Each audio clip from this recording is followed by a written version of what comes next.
Agora eu tô fazendo comissão.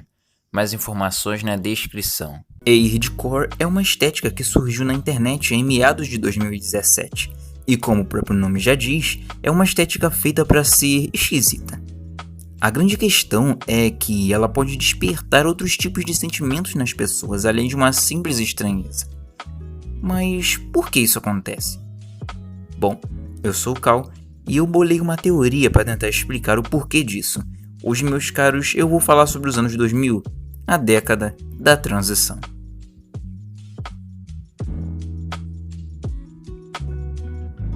Navegando pela internet, eu topei com o mundo das estéticas. Percorrendo o YouTube, eu achei um vídeo sobre Weirdcore, com um comentário que me chamou bastante atenção e me fez pensar muito sobre o assunto.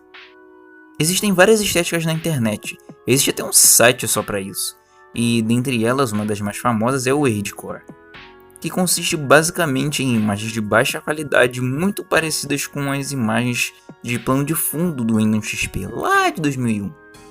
Outra categoria do Weirdcore são imagens que são lugares normais, mas que por algum motivo causam algum sentimento em quem vê, seja conforto, desconforto, agonia ou até mesmo nostalgia. E os que mais são afetados por essas imagens, pelas minhas pesquisas, são pessoas nascidas no finalzinho dos anos 90 ou nos anos 2000. E a última categoria são imagens completamente surreais, com frases nelas. E nessas frases, na maioria dos casos, é como se alguém estivesse tentando se comunicar com quem está vendo a foto, dizendo sempre para você sair da realidade, como se o mundo à nossa volta fosse uma Matrix, como se houvesse algo a mais ali. O sentimento mais predominante nas pessoas que veem essas imagens são a nostalgia, mas não de algo que você viveu, é como se fosse uma verdadeira nostalgia vazia. É como se algo fosse acontecer na imagem, mas simplesmente não acontece. É como se algo estivesse faltando. Porém, quando eu fui perguntar para as pessoas que nasceram em outras décadas, como anos 70, 80 ou o final dos anos 2000, a resposta era, na maioria das vezes, algo mais literal, ou simplesmente que não sentiam absolutamente nada. Mas quando eram pessoas dos anos 2000, a resposta era quase sempre a mesma: conforto, desconforto, agonia ou nostalgia, como se essas imagens fizessem parte delas de alguma maneira, mas elas mesmas não sabem explicar o motivo disso.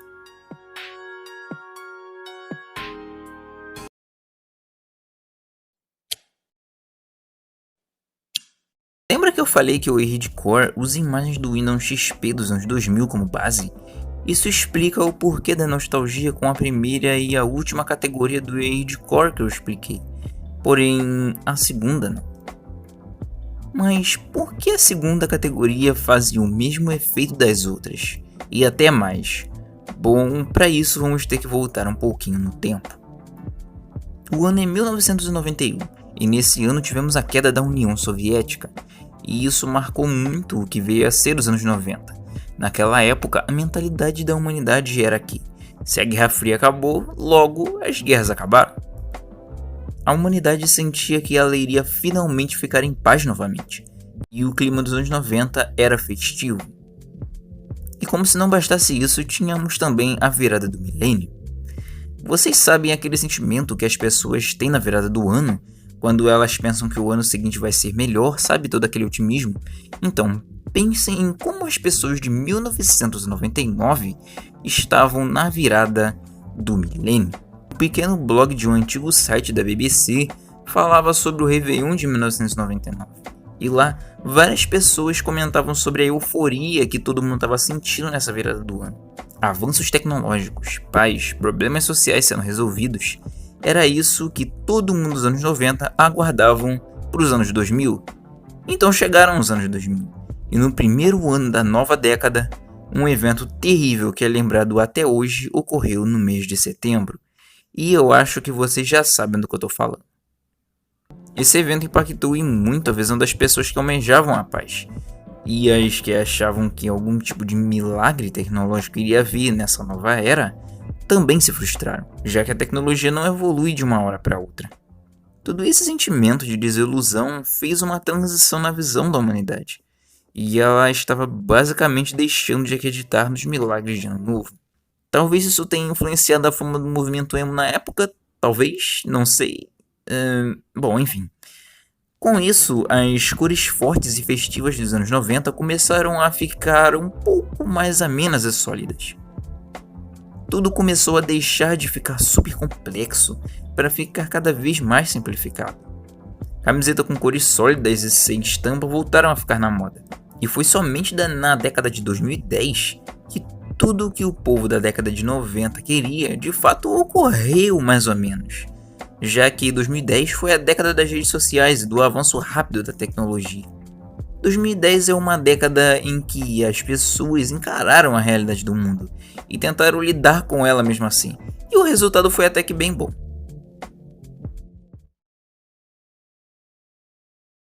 Os anos 2000 são isso, a fase da transição.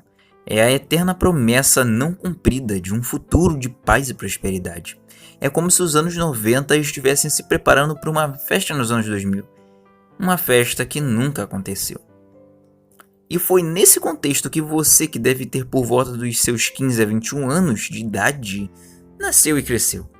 É por isso que ao ver o hardcore, você sente como se devesse ter algo lá, que nunca teve. Uma promessa não cumprida de um futuro melhor. Uma verdadeira nostalgia no vazio. E é por causa disso que o hardcore é quase como se fizesse parte de você, que nasceu no contexto na qual essa estética foi inspirada. Porém, entretanto e todavia, isso tudo, meus caros, é apenas uma teoria. E como toda teoria, ela pode ser refutada. Então, se você tiver uma opinião diferente ou uma teoria própria, deixa ela aí nos comentários que eu vou fazer questão de ler.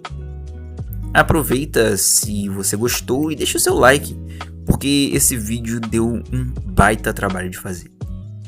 E o que será que nos reserva para a década de 2020? Sendo bem sincero, eu acredito que ela vai ser igual à década de 2010, só que bem mais intensa, tanto pro bem quanto pro mal.